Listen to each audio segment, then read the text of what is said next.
अच्छा, पढ़ाई लिखाई कर रहे हो? क्या लगता है क्या बात क्या कर रहे हो? ठीक है हम लोग देखें बच्चे बच्चे के लिए पढ़ाई कर रहे हो। अरे बेवकूफ हम पढ़ने के लिए खाली मतलब तो सड़ा होना होता है और पढ़ने के लिए जो भी कह रहे हैं ये शायद होता है मेरे लिए होते हैं मैं इनसे मुझसे पढ़ कर ये कुछ नई चीज़ सीखने की कोशिश कर रहा हूँ यू नो जब जैसे पत्नी रूठी हो तो उसे कैसे बनाना है, उसे नींद आ रही है तो उसे कैसे सुलाना है, वो बोर हो रही है तो क्या करना है, उसे भूख लगी है तो क्या ऐसा नया बनाना है कि वो खुद के खाने आ जाए। इस तरह की चीज़ें प्रोग्रेसिव प्रोग्रेसिव प्रोग्रेसिव। दादी दादी एक सेकंड आओ जल्दी आओ जल्दी आप बैठो बैठो आप। क्या हुआ क्या? ये लाडला ना आपका थोड़ा सा पागल हो चुका है, देखो कैसी कैसी बातें कर रहा है। कैसी बातें कर रहा है मेरा लाडला?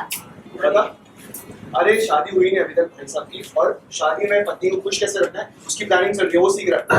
हाय मैं सबके दवा वारी जावा मुझे नहीं कि शादी के टाइम पे तो इतना सीरियस हो गया। दादी आप कैसी बातें कर रहे हो?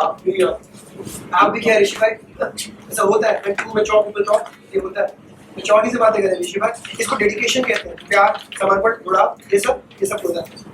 तू चुप रहे, ऐसा कुछ भी नहीं है। और क्या मजाक लगा रखा है तूने ये सब में चली गई है तेरी है अकल नहीं है तुझे?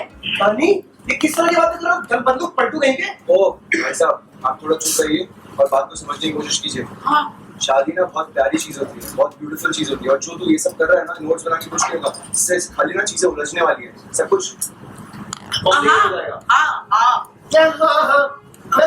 मतलब जो ये कह रहा है वो सही कह रहा है। एग्जैक्टली अरे मुझे पता है और मुझसे सीखना भी चाहिए सर। बिल्कुल जो कुछ भी हुआ है मेरी लाइफ में जितनी भी प्रॉब्लम्स हैं सिचुएशन की वजह से आई, मेरी कोई गलती नहीं। अंडरस्टैंड अरे अंडरस्टूड मतलब मैं तो अंडरस्टैंड कर रहा हूँ, पर आप लोग मेरी बात अंडरस्टैंड क्यों नहीं कर रहे? मुझे समझ नहीं आ रहा। मेरी बात अंडरस्टैंड करेंगे तब ना जब तू कोई सेंस लाएगा बात में। इतनी बेकार की बातें कर रहा है। ये बेकार की बातें नहीं है ऋषि भाई, इसे तैयारी करना बोलते हैं। अब मैं कैसे समझाऊं मैं? ओके ठीक है अब मेरी बात सुनो, अगर समझ लो हमें कोई डिश बनानी है ऋषि भाई, आप समझ लो हमें कोई डिश बनानी है, हमको डिश बनानी नहीं आती तो या तो हम ही कुछ भी बना दें और तुक्के में डिश बन जाए, या फिर उस डिश के बारे में ऑनलाइन पढ़े बुक पढ़े सीखे अच्छे से फिर बनाए। अब आप बताओ कि कौन सी डिश अच्छी बनेगी ऋषि भाई? सुन रहे हो आप इसकी बात? ये अब शादी को डिश से कंपेयर कर रहा है। और शादी कोई खाने की चीज है? नहीं है नलायक कहीं का। नानी वेट, तो आप पहले लड़की को लेके जाओ ना। क्या बोले जा रहा है खोत्या तुम? ये तो बहुत ही शरीफ लड़का है। ओ मेरे भगवान, हो तुम हो। थैंक यू आपको समझ आया। होता नहीं हूँ मैं, शरीफ हूँ। शरीफ नहीं है तू, एक नंबर का बदमाश है।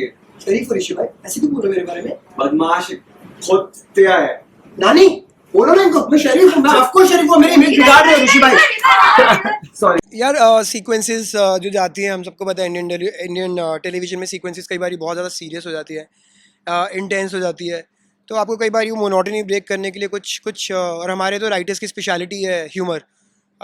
अभी पीछे मैं श्रुति का पॉडकास्ट कर रहा था तो वो सेम राइटर्स हैं, उनके भी मतलब कुमकुम के सेम राइटर्स थे, तो हम लोग भी यही बात करते हैं कि हमारे राइटर्स ह्यूमर बीच बीच में डालते हैं ना, उससे अच्छा रहता है। तो उसी तरह का कुछ सीन था जहाँ पर मैं पढ़ रहा हूँ और देख रहा हूँ कि मुझे अच्छा पति कैसे बनना है, तो ऋषि आगे टोकता है कि ये बुक से क्यों पढ़ रहा है, ये तो वैसे ही हो सकता है, ये है वो है। तो थोड़ा एक फ़न सा वो था कि मैं बताने की कोशिश कर रहा हूँ कि मैं क्या क्या करना चाहता हूँ शालू के लिए।